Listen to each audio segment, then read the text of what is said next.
My name is Roger Rivett. I spent a lifetime working in the automotive industry, starting in 1981. And towards the end of my career, I got more and more involved in functional safety and system safety. I retired in 2019, but was able to continue developing the ideas and work on system safety through an AAIP fellowship.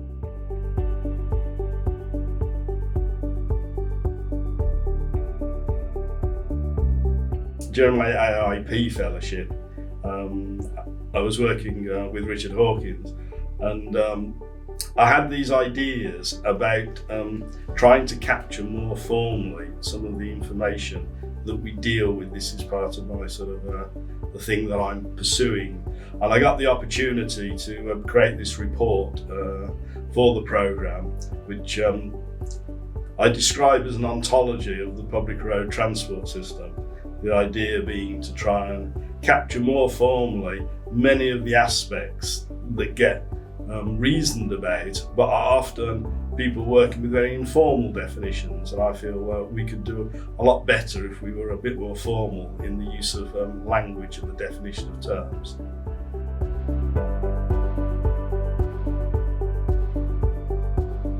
I mean, my association with York really goes back to the 1990s, and I used to come to events there from the High Integrity Systems Engineering Group. And then during the noughties, I had an industrial project which involved York. So I've had this long association, and I always felt York was really the centre for this sort of systems safety approach, which I don't really see being developed to the same extent in any other university. So in terms of sort of wanting to continue to have opportunities to pursue my own ideas and to be part of a community developing system safety at the cutting edge, I mean, York seemed to be the only place, and because I had a long association with it, it just seemed the natural thing to do.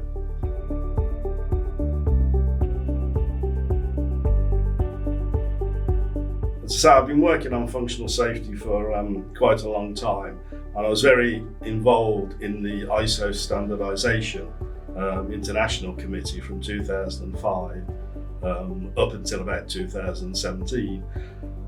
And one of the things that I found there is that there were many long, tedious discussions because people really didn't have the same understanding of the terms they were using. They're very close, but not exactly the same, which drove this desire to try and bring more formality to the terms that we use, because I think it's the best way of working.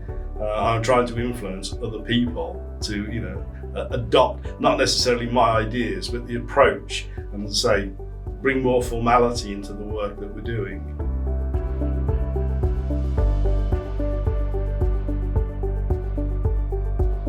There's quite a lot going on in the autonomy world, and there's lots of different aspects to it. There's a technical aspect of just sensing and understanding, and planning and acting. But if you put a machine like that in a context which involves humans, then there's also a social aspect, because my area, so of road transport, everybody's a social agent. And the interaction is between social agents. One of those social agents is an autonomous system. I think that gives you a particular problem.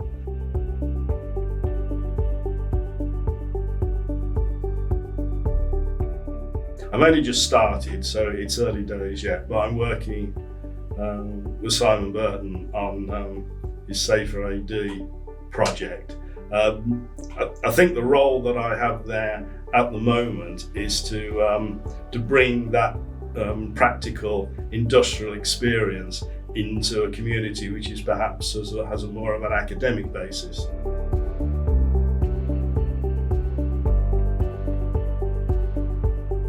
I'm keen that people should understand what the real life practice is. There's invariably sitting down in a room detached from everything, you can come up with lots of good ideas. Actually making them work in the messy business of industry is a different matter. So I'm not saying we shouldn't have the perfect ideas, but we should have an understanding of what it takes to actually use those ideas. And that's, that bridging role is perhaps something that I can help with.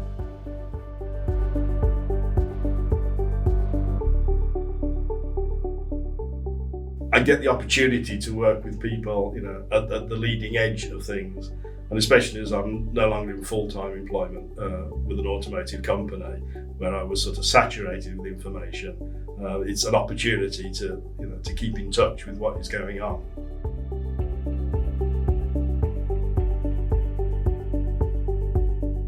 I feel that people are tackling the technical problem, but not the social interaction problem in quite the same way. People are thinking about the social interaction, but I think we perhaps don't understand to what extent safety on the road, to the extent that we have it at the moment, is due to one human being interacting with another human being, using their general sense of, cause and effect and empathy of mind and all sorts of things like that.